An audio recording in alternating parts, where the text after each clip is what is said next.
What's up, y'all? I'm Spade, and this is my review of Superman, directed by James Gunn, 2025.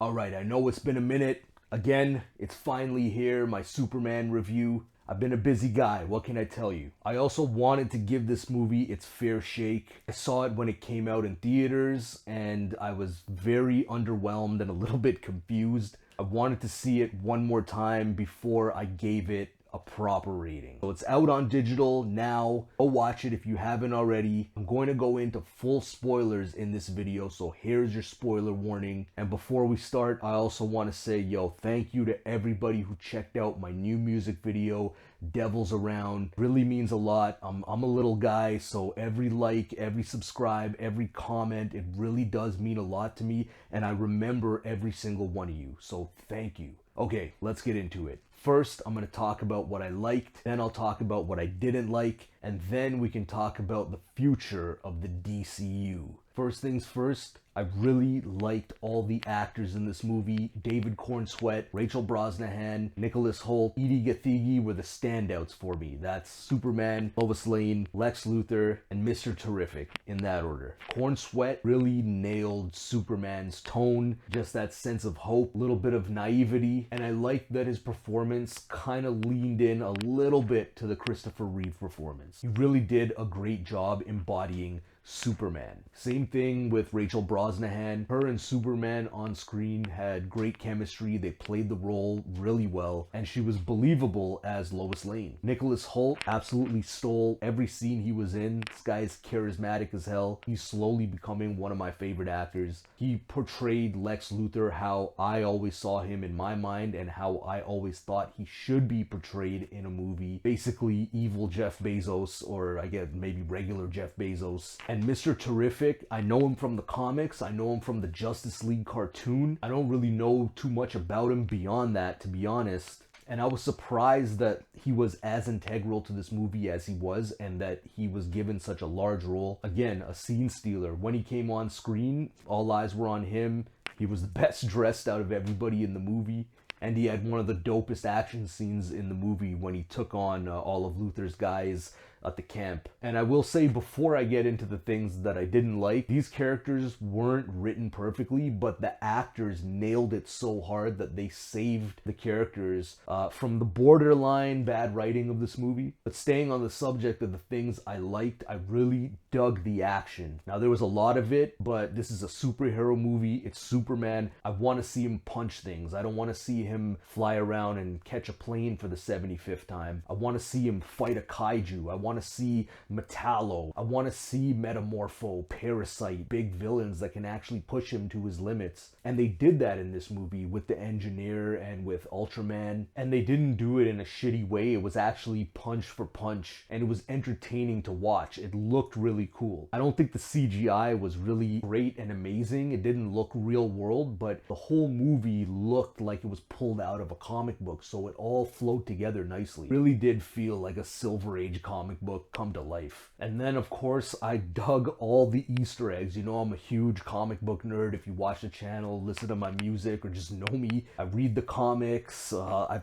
play the games, I watch the cartoons. So I grew up with the Batman animated series, X-Men, like that was my generation. I didn't really get comics. I missed actual comic books, and I got into the comic books through those shows. Those made me interested in those characters, and when I went to the comics, it blew my mind even more. So I'm glad that this movie is acting as a gateway to the comics for younger audiences. You know, people like me who didn't really understand it at first got introduced to a whole new world, and it just sparked their imagination and creativity, and I love that about this movie. Speaking of, there were so many secondary characters. We did get to see him fight a giant kaiju. We got Metamorpho, we got Green Lantern, we got Hawkgirl, Maxwell Lord, Rick Flag cameoing from the Suicide Squad. Just a lot of good DC lore. It was full of it. And then I really dug, a little Easter egg in the background of the movie, how in the Hall of Justice they had the mural, all the heroes throughout human history. That was really cool. And I do have to appreciate, before I go into my dislikes, that Gunn held back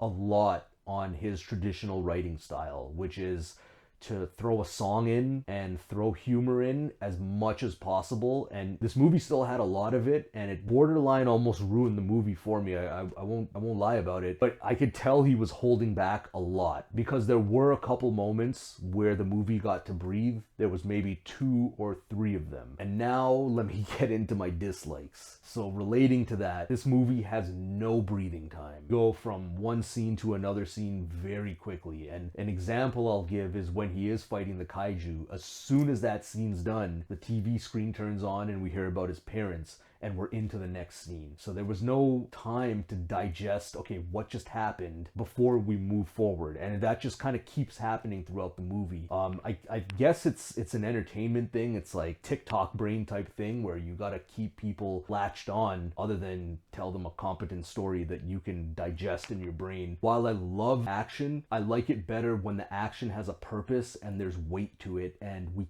care about what's happening on screen. I thought that there was just too much going on at certain points. I think that the main focus of this movie should have been the conflict in Baravia and Jaranpur, and that Superman should have been forced with the moral dilemma from the public of saying, hey, you gotta go help people who are getting massacred, while the government and, you know, the people in charge who make the rules tell him that no, you can't do this because, you know, on Earth we have rules. And so he would have to wrestle with that morally, and eventually, you know, he would obviously end up helping them and then become, you know, this symbol of doing the right thing no matter what. I feel like that was the better story here, and it was in there, but instead of him going to help the people, he was broken off into a whole other action scene with Ultraman, while we have another action scene going on. It's very busy, and I would have just liked a little bit more focus. I also mentioned that the actors really saved the characters from the lack of depth in the writing in this movie. I feel like we've spent so much time with Superman. We don't spend a lot of time with Clark Kent. We don't really understand him as a person on his off time, what he does, how he deals with having his powers.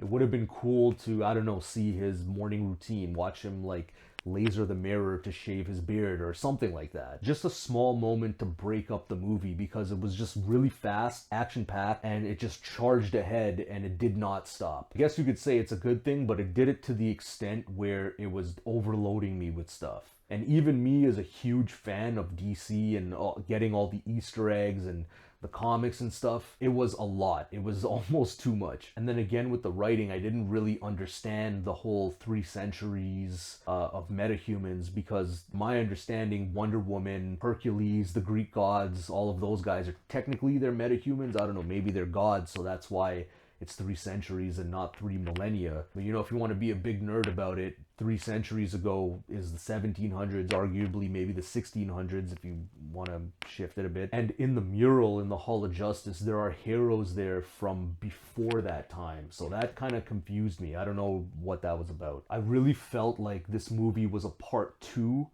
and that we were missing the part 1 where Superman shows himself, appears for the first time, announces himself, you know, where we're introduced to a world where, yeah, metahumans do exist. There is a Green Lantern already on the Earth. We don't know who came first. Were there other superheroes? Was Superman the first one? We know that he's the strongest. How do they know that? Why is Lex Luthor jealous and envious of him? What was their first couple interactions like? And why did Lois fall for Superman? I mean, it's kind of obvious. Fly and shit, lift a car above his head. But, you know, there's, in the Donner movie, in the original 1970s movie, which is very dated and not comic accurate at all, but still captures the essence of these characters. It's very fun. It's very lighthearted. It gives you hope watching those characters interact with each other, and there wasn't a moment like that in this movie for me. I think that a lot of the themes and a lot of like the hopefulness, it was told to the audience in this movie. At the end, Superman has a big speech where he says, you know, I put one foot in front of the other every morning, and that's why I'm human, and all my flaws are my best qualities and all this stuff. And while I agree, and it's a good sentiment, I think that, you know, in a movie, you're supposed to show that and not just tell the audience. Because from what Superman went through, we just know that he really cares about life, because he's saving everybody all the time. He even saved a freaking squirrel. So maybe that should have been the focus of the movie, is life and no matter what, you know, you don't kill people. And that would have been central to the conflict that was going on in those nations there. So I think there's a better movie in this. Maybe that was the movie before and that's why people didn't like it and they had to recut it. I don't know. But my main gripe with the movie was just the non-stop humor and just it not slowing down and not giving us time to breathe and digest anything. To see why I was conflicted upon my first watch, it was like, wow, this was amazing. There was so much cool action and stuff that I want to see just from a visual standpoint, but it rang kind of hollow when it came to the message of, okay, where's that moment where it really gets you, where you become emotional in some kind of way? I was really waiting for that and I didn't get that, and I was very disappointed. Maybe I'm just getting older, I don't know, and it's just an old person way of viewing a movie because you know, the way people are interacting with media, it's changing now. It's a bigger conversation for itself, but a lot of people really liked that this movie just held their attention. It didn't let go. That's a greater conversation, but I think for me it was a negative.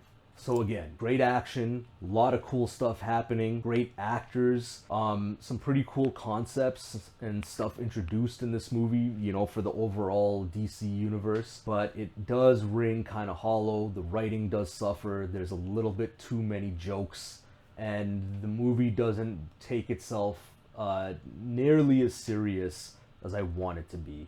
So with all that being said, my rating for James Gunn's Superman is 7.5 out of 10. Let me know what you think. Do you agree with me? Do you disagree with me? What do you think about this whole lack of attention span media direction that we're going in? Let me know in the comments. What were your favorite Easter eggs? Who are your favorite DC characters? Let me know. Let's talk about it. And speaking of that, let's talk about the future of the new DCU. So I can't lie, I'm pretty excited. It's brand new, it's a clean slate. Superman overall 7.5, it's good. 75%, what is that, B+?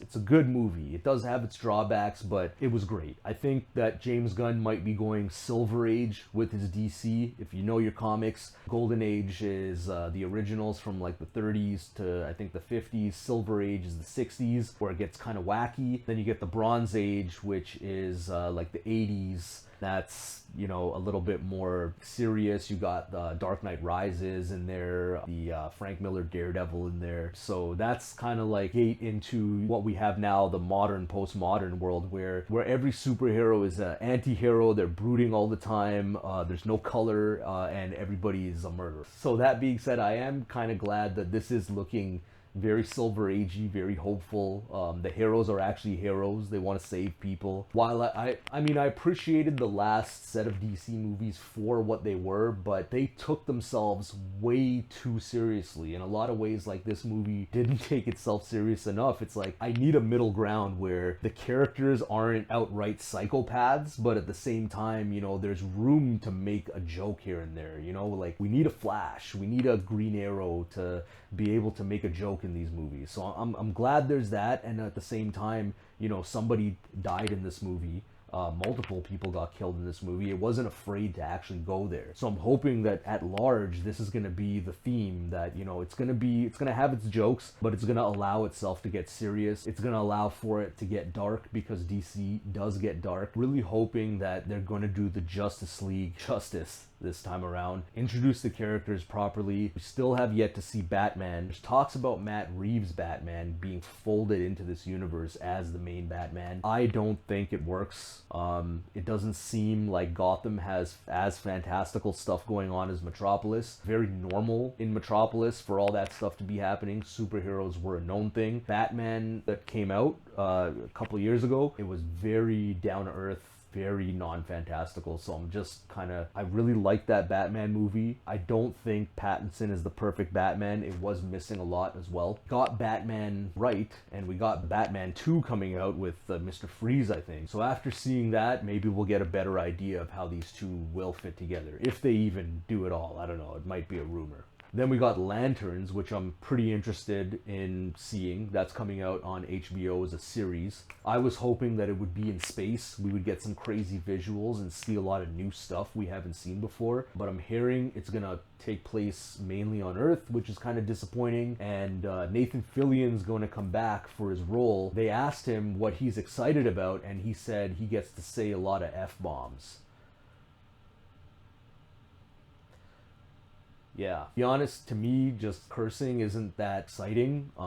I'm not 8 years old anymore, so it doesn't hit me the same. Like that, cool, I guess. But like with Lanterns, I want to see Atrocitus. I want to see Larfleeze. I want to see Sinestro. I want to see Parallax, the Guardians. There's a lot going on over there. So hopefully it's good. With what we got, I trust Gunn. Maybe not completely. I don't want every project that he makes to have this jokey tone to it. And so far, Creature Commandos and Superman have had the exact same tone, and Suicide Squad. They've all been the same. It's like I can guess what's gonna happen, not in terms of the story, but it's like, okay, this character is gonna come, he's gonna say something funny, he's gonna meet another character, they're gonna have a joke talk that goes on for way too long, then there's gonna be a song, and then there's gonna be action, and then we're gonna repeat that and keep doing that for the entire movie. And it's like, it gets boring. Once you notice that's happening, it gets boring really fast. So I hope the tone changes.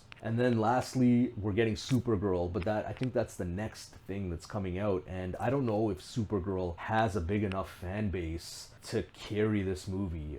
Millie Alcock is Supergirl. Maybe she's a big enough draw. I'm not that kind of dude. Like, I'm not just gonna go gawk at someone at a movie theater, so might wait for that to come out on digital, unless people say it's a crazy, amazing movie. Let's not forget there was a Supergirl movie that did try to piggyback off the success of the original Superman movie, and it was a complete bomb. I never seen it before. I don't really have an interest in seeing it because I heard it was horrible. Let's hope that's not what's gonna happen with this one. In any case, they got a brand new slate. If they mess this up again, it's gonna be kind of funny. And I think if they do, DC might be done for a good number of years. They might have to sell the characters off. Before I end it, I will say this. We've seen franchises that have lasted for almost 100 years now, 50, 60, 70 years now, go to die with these studios that don't know how to handle them. I hope this doesn't happen to DC.